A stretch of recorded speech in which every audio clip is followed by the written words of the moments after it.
Bom, então, boa tarde a todos. Eu me chamo Regis e eu vou apresentar, então, um trabalho intitulado como Garantindo a Segurança e Privacidade dos Dados na Integração de Serviços Digitais em um Ambiente de Cidades Inteligentes. Eu espero que eu consiga responder a tua pergunta. Já vi que o pessoal vai puxando os cadernos, né, para anotar a pergunta, já se assusta um pouco, mas... Bom, a apresentação ela vai seguir o seguinte roteiro. Então, eu tenho uma introdução, onde eu vou contextualizar o tema, quais são as motivações, qual é o problema de pesquisa, qual é a solução que a gente está vislumbrando, né, para esse problema. Um pouquinho do referencial teórico, que são justamente os ambientes de execução confiável, aqui no nosso caso, focado em hardware. A nossa abordagem, como que a gente está fazendo para solucionar a nossa problemática. E, por fim, as considerações finais. Então, a contextualização. Bom, para que uma cidade ela seja classificada como inteligente, a literatura nos diz que 3 dimensões precisam ser trabalhadas.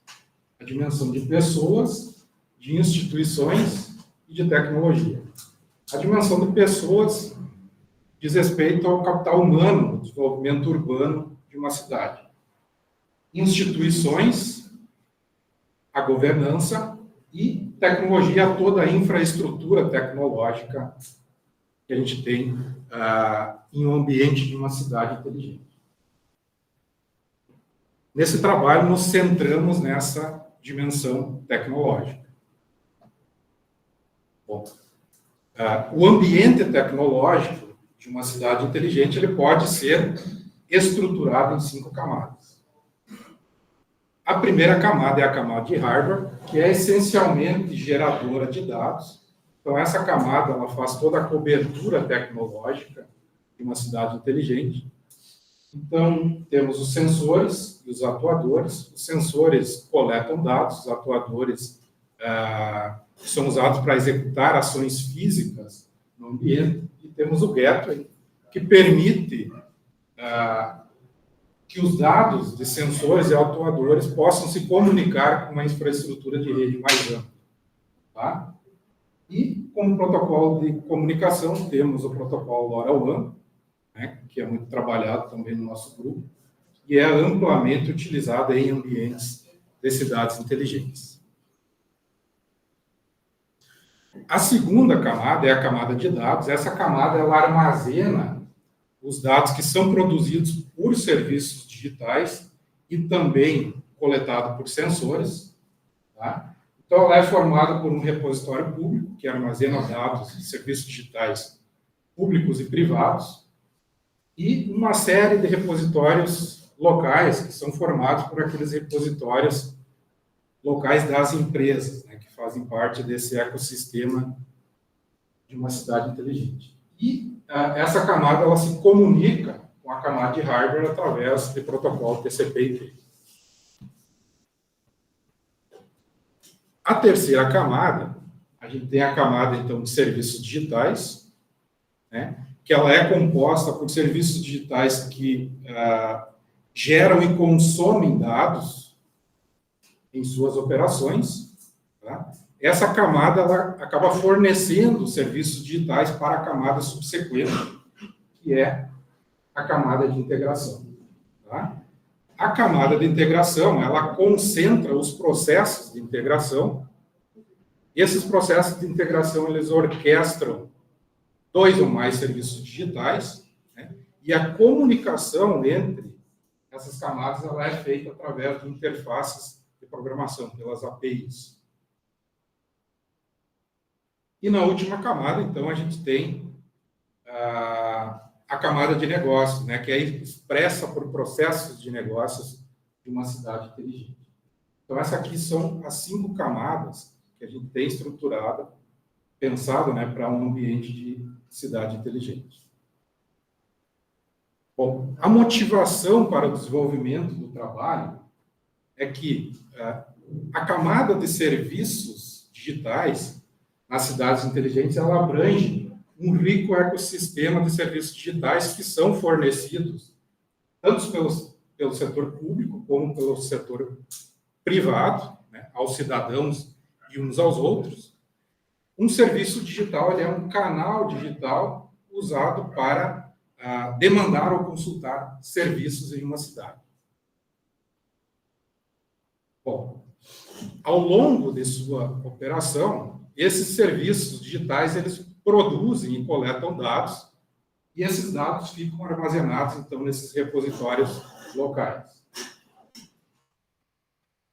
Idealmente, em um ambiente de cidade inteligente, os serviços digitais eles devem estar integrados e interoperáveis para que possam agregar valor, impulsionar a inovação e também promover uma economia digital inerentemente que seja centrada em dados. Bom, entretanto, a gente tem um problema, né, que é o problema de segurança e privacidade dos dados. Tá? Então, a segurança e a privacidade dos dados consumidos pelos processos de integração.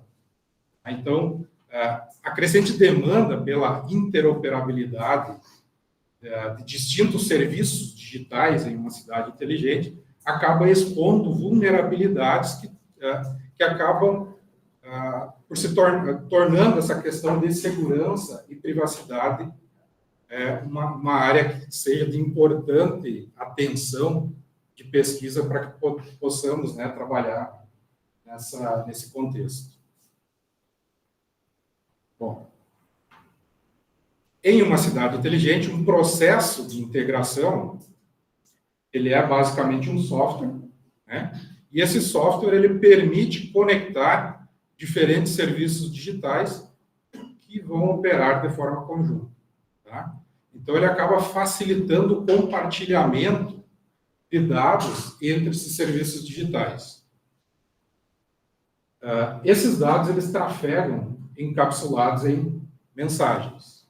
Né? Então, essas mensagens, elas levam dados, e esses dados, eles podem ser sensíveis. Então, por exemplo, informação do cartão de crédito, informação pessoal de um cidadão, enfim.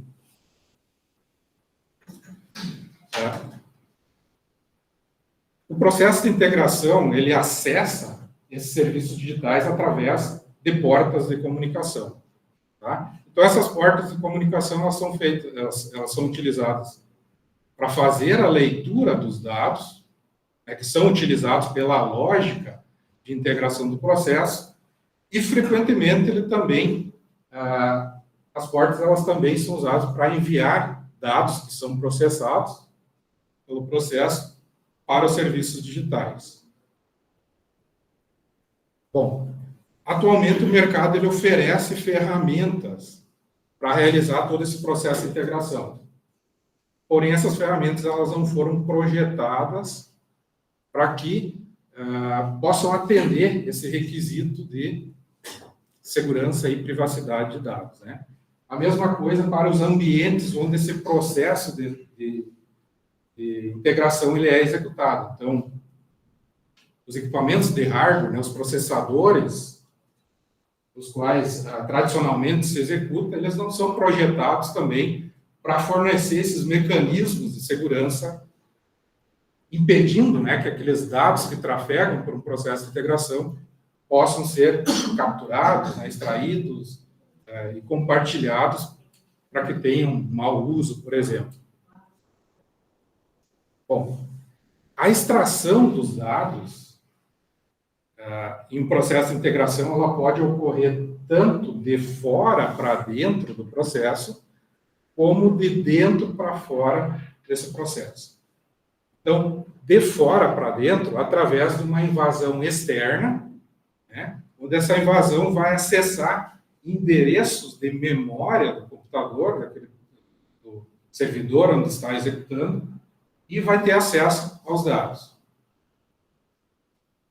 E de dentro para fora, através da própria organização, digamos, ou do próprio detentor do processo de integração, que pode, por exemplo, inserir linhas de códigos maliciosas lá nesse processo e, através de uma porta de comunicação, jogar os dados lá para um repositório próprio.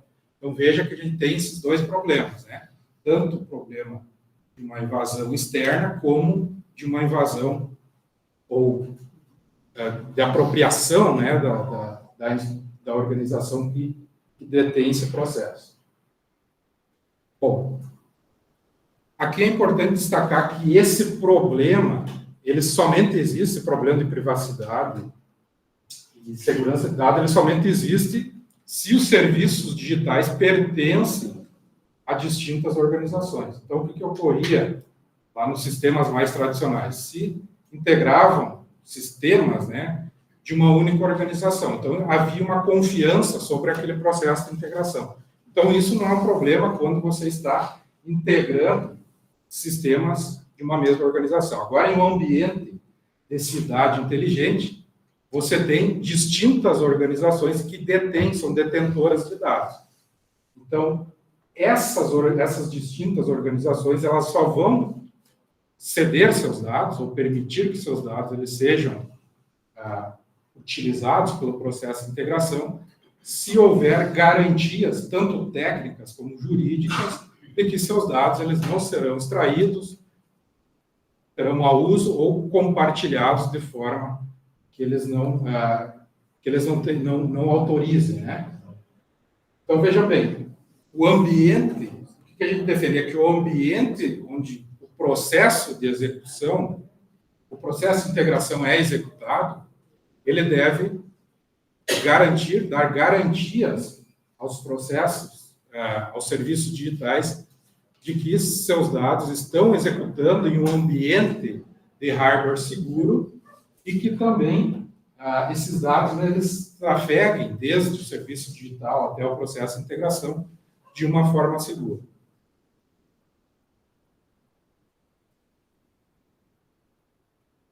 Bom, então, nesse sentido, então, deve-se haver essa garantia de segurança dos dados desde o seu tráfego do serviço digital até o processo de integração e também os dados que fluem por um processo de integração. Então, esse processo de integração aqui, fazendo um zoom, né?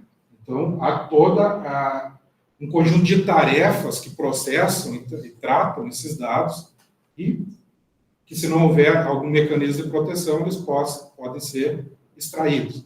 Então, eu preciso ter a garantia, primeiramente, do tráfego, desde o serviço digital até o processo de integração, e também para que os dados que trafegam internamente nessa solução de integração também estejam protegidos.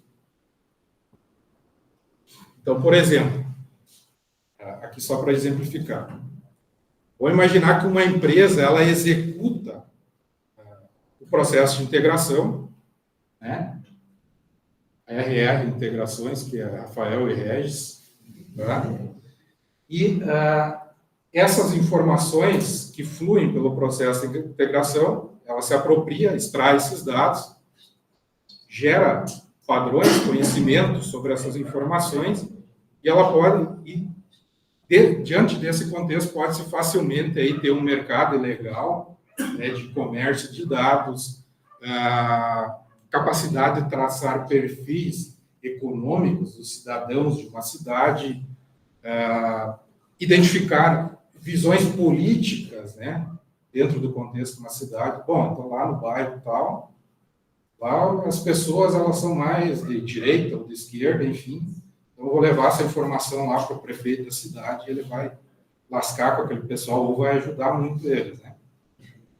Então, aqui um exemplo, né, de cenário. Bom, e qual é a solução que nós vislumbramos e que nós visualizamos como uma solução viável para esse problema? Que responde à pergunta lá do nosso colega. É executar a solução de integração em um hardware seguro, um hardware confiável. Então, existem dispositivos de hardware no mercado, ainda é muito emergente, é uma tecnologia muito emergente, mas existem algumas tecnologias que são muito... Provavelmente, qualquer um aqui vai ter já disponível. Por exemplo, nos nossos smartphones se usa muito a tecnologia da ARM, que é o Trust Zone. Então, ela está lá disponível, só que você precisa saber como usar essa tecnologia. A Raspberry Pi também dispõe dessa mesma tecnologia, e a gente vem, então, atacando, né, ou focando em uma outra tecnologia que eu vou falar um pouquinho mais adiante. Bom, nesse caso aqui, o processo de integração ele deve ser, então, executado, né, em um ambiente de execução confiável. Esse ambiente de execução confiável ele poderia ser construído também via software. A gente está optando por hardware, por quê? Software trabalha com criptografia. Se você imaginar um processo de integração, há um fluxo muito intenso de informações que provém de muitos canais. Bom, eu preciso ter desempenho. Atualmente, o processo de criptografia ele ainda é muito complexo e talvez essa questão de desempenho ela perca muito para uma tecnologia de hardware, onde você tem um equipamento de hardware já dedicado, né, para esse processamento. Tá? E, além disso, os dados também devem estar criptografados no envio e no recebimento. Então, quando a solução de integração ela faz uma requisição de dados ao serviço digital, esse dado ele deve trafegar de modo criptografado para que se tenha garantia de segurança. Falando um pouquinho do referencial teórico, então, o que é um ambiente de execução confiável? O ambiente de execução confiável ele é um ambiente seguro em um processador, e esse ambiente ele é capaz de executar código que leva ou contém dados confidenciais. Em nossa proposta, estamos implementando esses ambientes de execução confiável com base no conceito de compartimentalização de memória, que é implementado em um hardware experimental da ARM, que vem sendo desenvolvido lá em parceria com a Universidade de Cambridge, que é por onde a gente tem acesso a essa tecnologia. Tá? Qual que é o grande diferencial desse hardware aqui, de outros hardwares confiáveis que existem no mercado? É que eu consigo alocar compartimentos de memória específicos para a parte do meu software.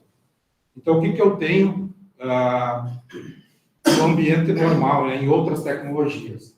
Caso eu tenha uma invasão a uma memória, por exemplo, eu tenho uma violação total e aquele invasor ele consegue acessar toda a informação que está na memória. Com a tecnologia de compartimentalização, eu consigo compartimentalizar. Então, eu tenho lá um módulo de software que trabalha com controle de estoque, outro com informações de pagamento, outro com dados do usuário. Eu compartimentalizo, coloco em compartimentos separados, e esses compartimentos eles são implementados com uma arquitetura de hardware diferente. Então, as instruções de máquina, né? Então, tu tem duas formas aqui, por enquanto, de desenvolver. Ou é diretamente em assembly, né, linguagem de máquina, a gente trabalha em linguagem C, que é a única linguagem que no momento há suporte, né? E o compilador que usamos, ele faz essa tradução para uma arquitetura específica de compartimentalização, certo? Então, não é qualquer código que vai rodar. Então, o conjunto de instruções do processador aqui são diferentes. Ok? E aqui, nesse caso, então, se há invasão a um dos compartimentos, né, veja que eu não tenho um comprometimento dos demais compartimentos. É como se fosse, a gente pensar no contexto de uma fábrica, né? Então, tem um incêndio lá em determinado setor, então, os bombeiros, né, a segurança daquela empresa, ela pode ir lá e tentar solucionar aquele problema, né, antes que ele atinja os demais setores da nossa fábrica. Tá? E vou falar um pouquinho da nossa abordagem, que a gente vem desenvolvendo para poder implementar todas essas questões aqui que eu falei. Então, nessa nossa abordagem, a gente trata a proveniência, o provenance, de software, né? Então, com a proveniência de software, a gente busca garantir a integridade do código que implementa o processo de integração. Então, vocês lembram lá, quando eu falei de uma invasão interna, né? O proprietário, o detentor daquela solução vai lá e coloca uma linha de código e joga os dados lá que trafegam para um repositório próprio. Então, com proveniência, a gente consegue rastrear esse código e manter ele íntegro. Como que funciona a implementação, né, da proveniência? Então, a partir do código original, é gerado um hash desse código. Hash é basicamente uma sequência de caracteres. Esse hash ele é encriptado com uma chave privada. Se tem o hash como resultado, o hash encriptado. E, por fim, esse hash ele é assinado por uma autoridade certificadora, VeriSign, por exemplo, né? Então, existem autoridades certificadoras raízes que assinam esse certificado, por exemplo, né, de que o código ele é íntegro. E esse código, esse código assinado, né, esse hash assinado, ele pode ser auditado. Então, imaginamos que todos os detentores de dados, que são os proprietários dos serviços digitais, eles vão ter em mãos a chave pública daquele processo de criptografia, e eles podem, ao final, comparar aquele código inicial, né, com o código o código que se tem executando com um código assinado. Então, para isso, eu tenho o código assinado, né, encriptado, e o código original. Se descriptografa esse hash com a chave pública. Então, o serviço digital, ele tem a chave pública, ele descriptografa, gera um hash, eu tenho o hash do código original, comparo esses dois hashes e eu vou ter uma avaliação, né, se aquele código ele foi modificado ou não. Então, veja, eu tenho um hash lá do código assinado e o que está executando, qualquer caractere que eu tenho naquele hash a mais vai identificar que houve uma modificação. Então, isso aqui é um processo de auditoria que pode ser realizado pelos detentores de dados. Então, essa é uma das questões que a gente trabalha. A outra é que eu posso dizer que a minha solução de integração está executando em um hardware confiável. Mas e quem garante que ela está executando?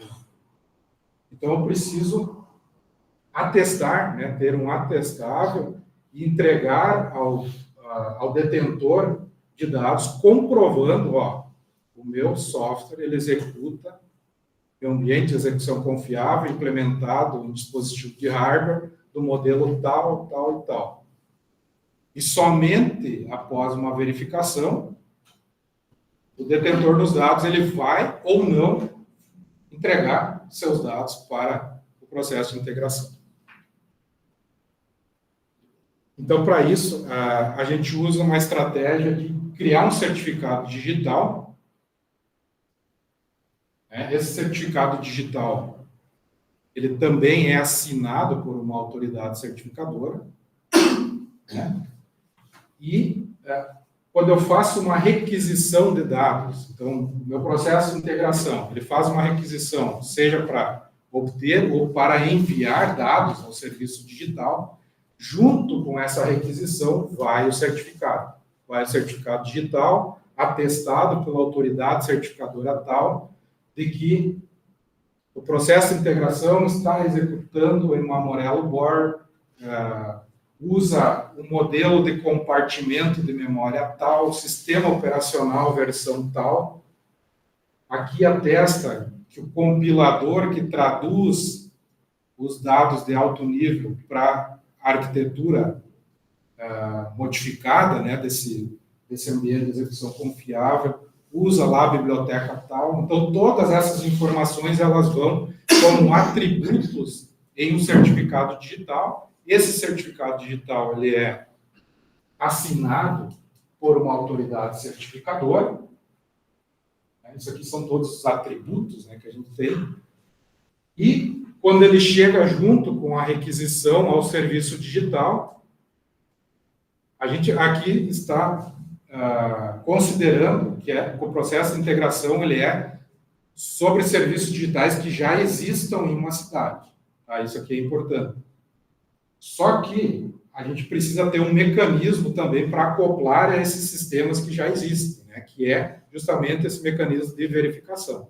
Então, basicamente, a API lá do serviço digital, ela vai abrir o meu certificado. A primeira coisa que ela vai verificar, ele é assinado ou não. Se for assinado por uma autoridade certificadora, ela vai para a etapa seguinte e começa a varrer esses atributos aqui para identificar se realmente provém aquela solicitação de um ambiente de execução confiável. E por fim, então, as considerações finais é que a segurança e a privacidade elas são questões centrais em integração de serviços digitais. Então, na integração tradicional, que é aquela que ocorria nos ambientes internos das empresas, então se havia uma confiança nas soluções, né, nas soluções de integração. Agora, em um ambiente de cidade inteligente, então eu preciso, onde eu integro sistemas de diferentes organizações, eu preciso, né, ter mecanismos aí que me permitam atestar essa questão de segurança. E o desafio atual que a gente tem é que a abordagem tradicional não consegue resolver essas questões. E a solução é usar hardware seguro e a proveniência e os atestáveis, eles são essenciais para poder garantir essa questão de integridade do processo, do código que implementa o processo de integração e também a segurança, né, fornecer uma segurança, uma garantia aos detentores de serviços digitais que os seus dados eles são provenientes de um ambiente seguro, né, que aquelas informações não vão ser extraídas, não vão ser capturadas e compartilhadas. Obrigado.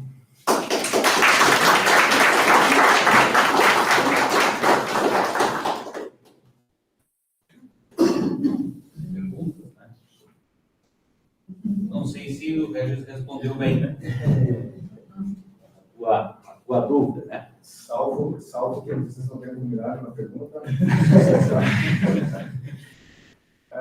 Regis, parabéns pelo trabalho, né, pela proposição de trabalho. Acho que está de parabéns justamente pela questão da tendência que é hoje usar e trabalhar com segurança de hardware. Experiência de segurança. Mas fazer aquela famosa pergunta do Peixinho, né, que vão te fazer o procedimento quando tu vai defender. Tu tens duas abordagens, esse é que eu entendi. A tradicional, aquela na segurança do hardware, toda a parte da autenticação, com hash, etc e tal, perfeito. E numa segunda instância, isso é feito ainda no hardware seguro. Sim. Questão de vantagens, evidentemente, tu colocar nível de hardware, aqui já dá um exemplo clássico, né? Tu jogar para o hardware e vai executar mais nada. Mas por que eu iria optar por uma solução de hardware numa tendência de uma integração de aplicações em que eu vou ficar dependendo de um fabricante? Eu sei que o teu compilador pode gerar para os demais, mas hoje existe programação segura. Existem técnicas de programação segura e tu está fazendo uma das possibilidades dessa autenticação por hash. Por que eu não fico só no software seguro? Por que eu iria para o hardware? É uma boa pergunta.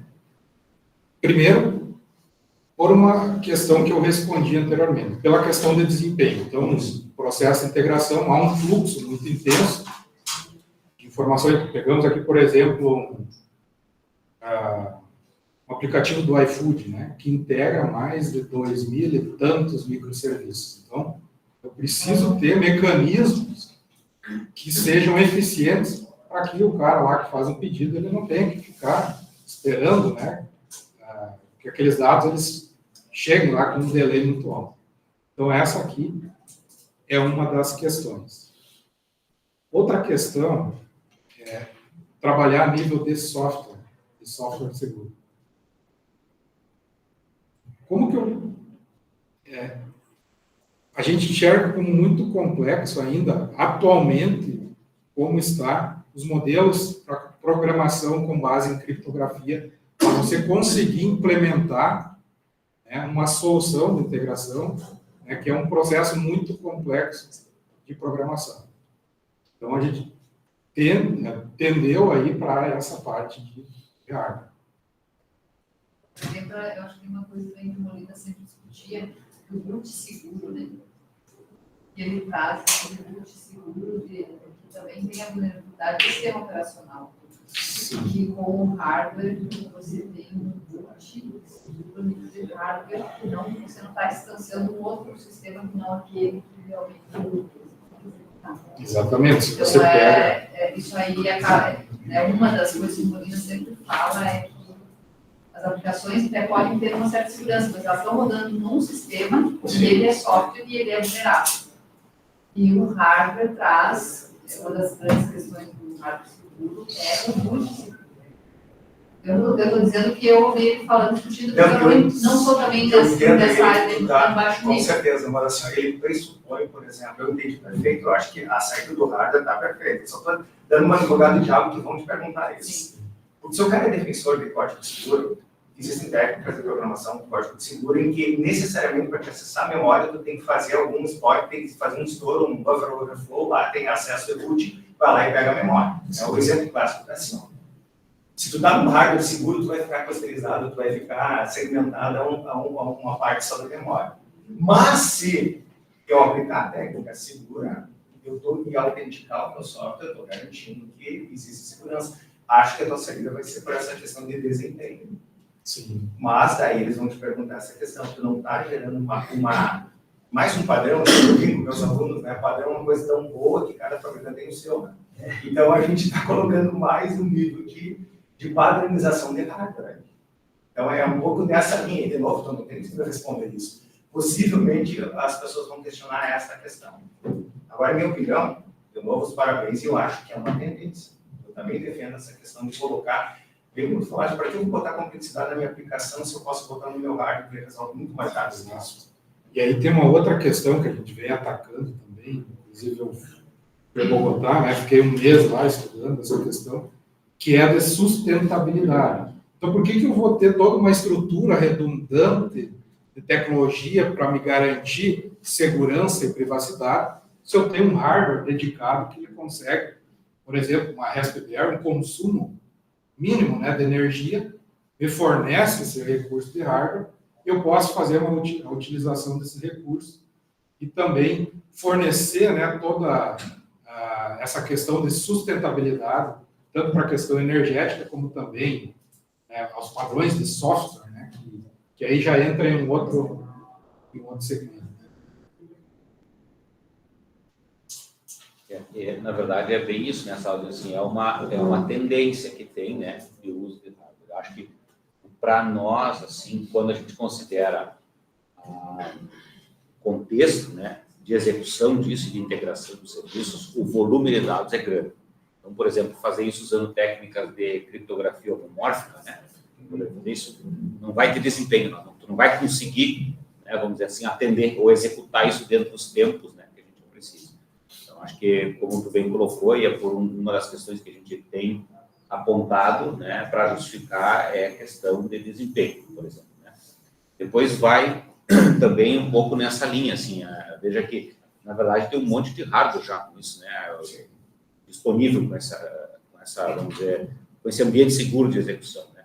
O que nós também estamos fazendo é explorar um que tem uma leve, vamos dizer, diferença com relação aos demais, né, que é a Morello Board, que é um hardware experimental, não está à venda, né, a gente não tem acesso aqui a ele, né, fisicamente, a gente usa remotamente ou lá no Canadá, né, usando no Canadá uma empresa parceira do grupo do Molina, aí agora vamos talvez usar diretamente lá na universidade. Então a gente está também explorando esse hardware, porque tem lá em Cambridge um cara que está desenvolvendo o SO, né, que está executando. Então, é um pouco também assim, a gente sabe que tem uma tendência, né?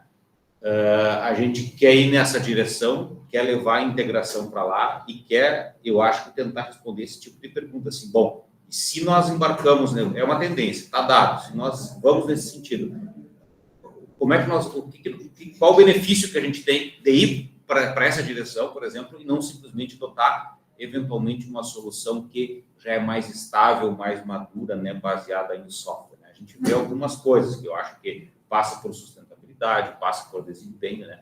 Mas a gente também, assim, o que nós estamos afirmando é o que a gente vê na literatura. Nós também não fizemos experimentos, né? Para poder, por exemplo, assim, dizer, não, a gente fez como, né? Está comparando, olha, se eu vou dar uma solução aqui, olha, isso aqui com criptografia homomórfica é muito pesado, é impossível, né? Então, vou para o hardware. Isso são caminhos, né, que a gente está tomando, assim, mas, na verdade, a gente quer ir além disso também, porque a nossa proposição no projeto, né, é trabalhar com uma integração, né, descentralizada. Então, aqui ainda a gente não está descentralizando nada. Né? Aqui a gente está centralizando, né? Mas a gente consegue resolver, já conseguimos resolver esse problema de privacidade, né? Isso está tudo implementado, já tem um caso de estudo todo funcionando, né?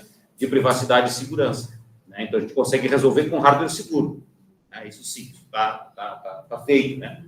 O mais complicado, de fato, foi conseguir agregar a provenance, né, ao processo, que é aquilo, bom, quem me garante que o código que está executando é o código que eu aprovei, o que eu comprei, o que eu contratei da empresa, então eu tenho que poder, né, saber que o que está rodando lá é, de fato, aquilo que a empresa que desenvolveu a solução para mim me entregou. Né? A gente assume que, por exemplo, numa cidade vão ter empresas que desenvolvem essas soluções de integração para integrar o sistema, digamos, do mercado ali de baixo, com o sistema de parking público da cidade. São organizações, né, como eles colocavam, diferentes serviços diferentes. Então, essa empresa que vai desenvolver a RR, né, integrações que ele chamou lá, né, como é que eu confio nessa empresa? Então, ela vai desenvolver, eu me entregar, eu vou olhar e vou dizer, ok, beleza. Então, a gente teve que agregar essa questão do provenance aí. Né? Eu acho que isso a gente conseguiu resolver, claro, com técnicas que já existem, né, tradicionais.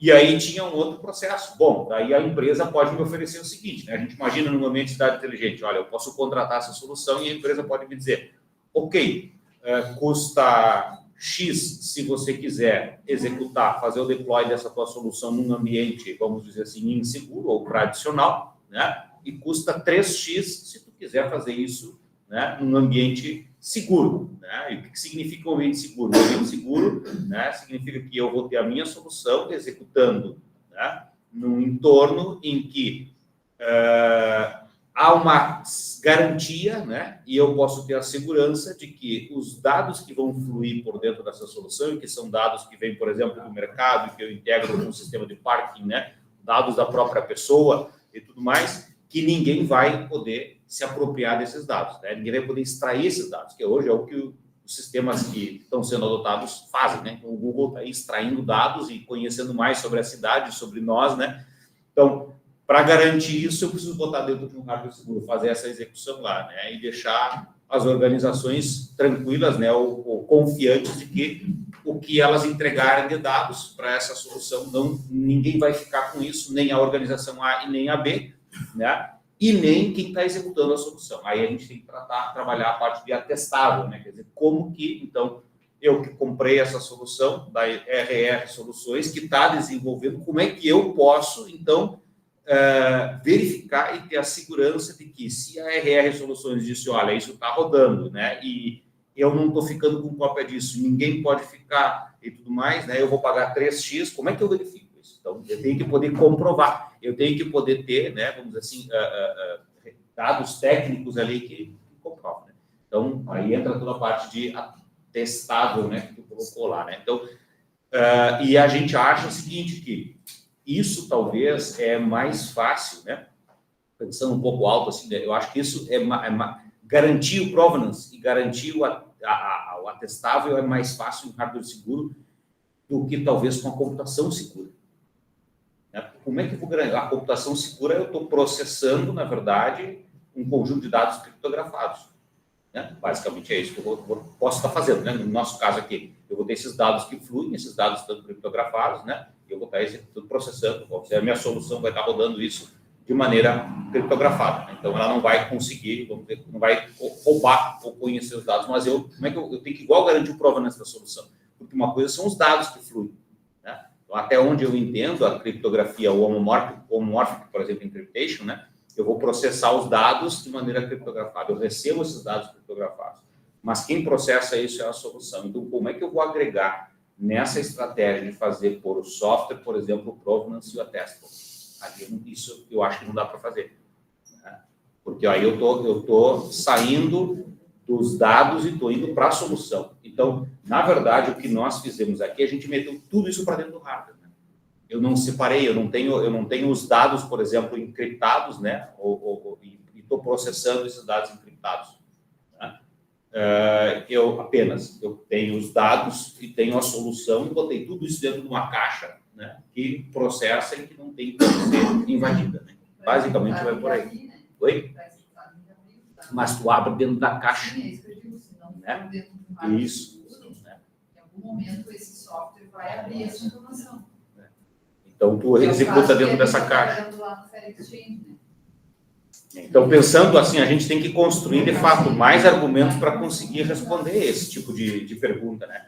Mas, assim, a gente sabe, bem como falou, assim, essa é uma tendência, estão indo por aí, a gente, assim, nós não nos convencemos de que não vale a pena ir por aí, que daria para fazer isso com software, ou pelo menos integralmente, parcialmente sim, mas aí tu não consegue garantir algumas outras propriedades que a gente precisa, né? Então, bom, olha para o outro lado e diz, cara, se tem uma tendência aqui, e é com hardware, eu consigo fazer isso tudo metendo lá dentro, agora a gente cai no que tu alerta aqui, né? A gente cai no seguinte ponto, né? Por enquanto, cada hardware desses tem daí, né, um compilador, tem uma linguagem, tem, né, a sua versão, então a gente cai nessa questão, né? Então, hoje, por exemplo, pegar e desenvolver uma solução para Morello implica em programar com uma versão C modificada específica para Morello. Se tu me disser, agora eu quero fazer isso e quero jogar tudo dentro do PE da Raspberry, comprar já uma outra empresa daí lá já é um Python, por exemplo, né? Não, daí lá já é um Python. Então, o que nós podemos fazer, por exemplo, né? Lá na frente, o que a gente pode fazer? Porque no grupo a gente tem, na verdade, uma linguagem para você modelar o processo de integração, né? Então, e é uma linguagem de alto nível, um DSL. Então, o que nós temos que explorar? Nós temos que ser capazes de, por exemplo, pegar essa linguagem, construir transformadores, e hoje o trabalho que o Regis, obviamente, faz na mão, gerando aquele código C para o código, né, do processo, né, com o Guaraná DSL, que ele pudesse gerar isso automaticamente, né, tanto para, digamos, Morello, como para... Aí tu mais ou menos resolve, que é o que a gente está aplicando o mesmo processo no trabalho, tu vai ver depois na defesa, né, na qualificação do Eldair. Essa é a ideia. Então, quando a gente fala, por exemplo, de contrato inteligente, só para trazer a mesma ideia aqui, né, e tu conhece lá bom, nós não estamos escrevendo contratos inteligentes com Solidity, por exemplo. Bom, poderíamos escrever, mas o Solidity para nós ele é um cross-domain. Então, nós criamos, e não nos atende como a gente gostaria no domínio da integração. Então, a gente foi para o nível mais alto, criamos uma DSL para você escrever contratos inteligentes para o mundo da integração de aplicações, e ali tem um vocabulário de aí misturado com de contrato, então tu tem construtor, contrato, cláusula, mas tu tem porta, tu tem integração, tu tem processo, né? Um contrato, ele apresentou para nós já aqui, por exemplo, né, escrito com Jabuti, um contrato de 50 linhas, né, em Jabuti vira 150 em Solidity depois. Então, é um contrato muito mais legível, muito menor, muito mais fácil de escrever, né? E aí, com transformadores, a gente gera daquele contrato para, por exemplo, né, Solidity roda isso numa plataforma blockchain. Ou o mesmo contrato gera, né, Golang para outra plataforma, né? Então, aí isso está fazendo. Eu acho que seria aplicar, talvez, isso, né, para encerrar aqui, para tentar escapar do que tu fala, que é se prender a um fornecedor para isso aqui. Isso vai ser um problema também, né? Não resolver um problema. Mas, eu não tinha me ligado a essa questão de se prender com o fornecedor, que isso é um ponto que sempre vai ser apontado. No CIBS, que foi o evento que eu fui apresentar, me fizeram exatamente a mesma coisa. Eu por isso que eu falei, vai ter um cretino para perguntar. Pois é. Por isso eu acho que a gente tem que de fato, seguir com essa pergunta, né, e tentar responder Só uma isso. pergunta. Sim. O teu fornecedor é o teu problema do chip. O fornecedor aqui é o do chip, né? Então, assim, o cara que desenvolve, a ARM, no caso, que desenvolve a Morello, né? Porque ela usa uma linguagem específica para programar dentro, né, dela. Então, se eu for usar, por exemplo, mesmo da ARM, se eu for usar um outro, né, um outro processador, vamos dizer, né? Eu vou usar lá uma Raspberry, por exemplo, né? Ali dentro já não é mais um C modificado, já é um Python que eu posso colocar para executar. Então, e se eu trocar for para Intel SGX ou for para outras, quer dizer, cada um vai ter. Então, esse meu processo, ele passa a ter uma dependência. Então, a gente tem que buscar essa dependência.